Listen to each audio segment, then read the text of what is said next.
সম্পূৰ্ণভাৱে অসম আৰক্ষী ব্যৰ্থ হৈছে এজন নিৰ্বাচিত সাংসদক দিনৰ পোহৰত আক্ৰমণ কৰিছে সকলোৱে ঘটনা দেখিছে এই পৰ্যন্ত গ্ৰেপ্তাৰ কৰিব পৰা নাই গতিকে গৃহ বিভাগ ব্যৰ্থ হৈছে অসমৰ মুখ্যমন্ত্ৰীয়ে দায়িত্ব স্বীকাৰ কৰিব লাগে যে গৃহ বিভাগ ব্যৰ্থ হৈছে ৰকিবুল হুছেইন ডাঙৰীয়াৰ আক্ৰমণকাৰীক গ্ৰেপ্তাৰ যেতিয়ালৈকে নকৰে তেতিয়ালৈকে আমাৰ আন্দোলন চলিব অসমত জংগল ৰাজ হ'বলৈ দিয়া নহয় গুণ্ডা ৰাজ হ'বলৈ দিয়া নহয় এইখন অসম শান্তিৰ অসম এই অসমত মিলা প্ৰীতিৰে বসবাস কৰিব বিচাৰে কিন্তু কি কাৰণে দিনৰ পোহৰত আক্ৰমণ কৰিলে কাৰ সাহসত আক্ৰমণ কৰিলে তাৰ জবাব আমাক লাগে অসমৰ মুখ্যমন্ত্ৰীয়ে জবাব দিব লাগিব ৰকিবুল হুছেইন ডাঙৰীয়াক আক্ৰমণকাৰীসকলক কিয় এতিয়ালৈকে গ্ৰেপ্তাৰ কৰিব পৰা নাই এইখন অসমত জনপ্ৰতিনিধিৰ যেতিয়া সুৰক্ষা নাই জনপ্ৰতিনিধি যেতিয়া স্বাধীনভাৱে ঘূৰিব নোৱাৰে সাধাৰণ মানুহৰ কি অৱস্থা সকলোৱে জানে গৃহ বিভাগ ব্যৰ্থ হৈছে অসম আৰক্ষী ব্যৰ্থ হৈছে ইয়াৰ উপযুক্ত জবাব দিব লাগিব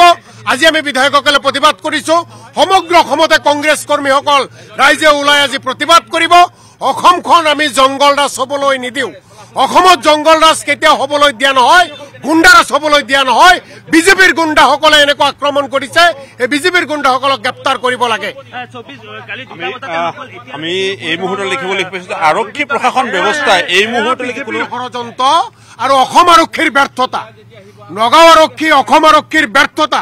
কি কাৰণতে গ্ৰেপ্তাৰ কৰিব পৰা নাই কি কাৰণতে গ্ৰেপ্তাৰ কৰিব পৰা নাই প্ৰত্যেকটো সংবাদ মাধ্যম মানুহৰ মোবাইলে সকলো আছে সকলো তথ্য আছে তাৰ পিছতো গ্ৰেপ্তাৰ কৰিব পৰা নাই গতিকে এনেকুৱা অসম আৰক্ষীৰ পক্ষপাতিত্বমূলক আচৰণক আমি গৰিহণা জনাইছো চাওক সম্পূৰ্ণভাৱে অসম আৰক্ষী ব্যৰ্থ হৈছে এজন নিৰ্বাচিত সাংসদক দিনৰ পোহৰত আক্ৰমণ কৰিছে সকলোৱে ঘটনা দেখিছে এই পৰ্যন্ত গ্ৰেপ্তাৰ কৰিব পৰা নাই গতিকে গৃহ বিভাগ ব্যৰ্থ হৈছে অসমৰ মুখ্যমন্ত্ৰীয়ে দায়িত্ব স্বীকাৰ কৰিব লাগে যে গৃহ বিভাগ ব্যৰ্থ হৈছে ৰকিবুল হুছেইন ডাঙৰীয়াৰ আক্ৰমণকাৰীক গ্ৰেপ্তাৰ যেতিয়ালৈকে নকৰে তেতিয়ালৈকে আমাৰ আন্দোলন চলিব অসমত জংগল ৰাজ হ'বলৈ দিয়া নহয় গুণ্ডা ৰাজ হ'বলৈ দিয়া নহয় এইখন অসম শান্তিৰ অসম এই অসমত মিলা প্ৰীতিৰে বসবাস কৰিব বিচাৰে কিন্তু কি কাৰণে দিনৰ পোহৰত আক্ৰমণ কৰিলে কাৰ সাহসত আক্ৰমণ কৰিলে তাৰ জবাব আমাক লাগে অসমৰ মুখ্যমন্ত্ৰীয়ে জবাব দিব লাগিব ৰকিবুল হুছেইন ডাঙৰীয়াক আক্ৰমণকাৰীসকলক কিয় এতিয়ালৈকে গ্ৰেপ্তাৰ কৰিব পৰা নাই এইখন অসমত জনপ্ৰতিনিধিৰ যেতিয়া সুৰক্ষা নাই জনপ্ৰতিনিধি যেতিয়া স্বাধীনভাৱে ঘূৰিব নোৱাৰে সাধাৰণ মানুহৰ কি অৱস্থা সকলোৱে জানে গৃহ বিভাগ ব্যৰ্থ হৈছে অসম আৰক্ষী ব্যৰ্থ হৈছে ইয়াৰ উপযুক্ত জবাব দিব লাগিব আজি আমি বিধায়কসকলে প্ৰতিবাদ কৰিছো সমগ্ৰ অসমতে কংগ্ৰেছ কৰ্মীসকল ৰাইজে ওলাই আজি প্ৰতিবাদ কৰিব অসমখন আমি জংগল ৰাজ হ'বলৈ নিদিওঁ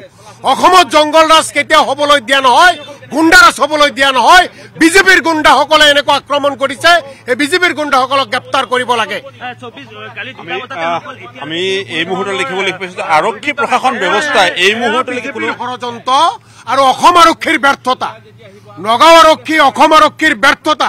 কি কাৰণতে গ্ৰেপ্তাৰ কৰিব পৰা নাই কি কাৰণতে গ্ৰেপ্তাৰ কৰিব পৰা নাই প্ৰত্যেকটো সংবাদ মাধ্যম মানুহৰ মোবাইলে সকলো আছে সকলো তথ্য আছে তাৰ পিছতো গ্ৰেপ্তাৰ কৰিব পৰা নাই গতিকে এনেকুৱা অসম আৰক্ষীৰ পক্ষপাতিত্বমূলক আচৰণক আমি গৰিহণা জনাইছো আপুনি বিচৰা বাতৰি পাব কেৱল নিউজ 18 এপত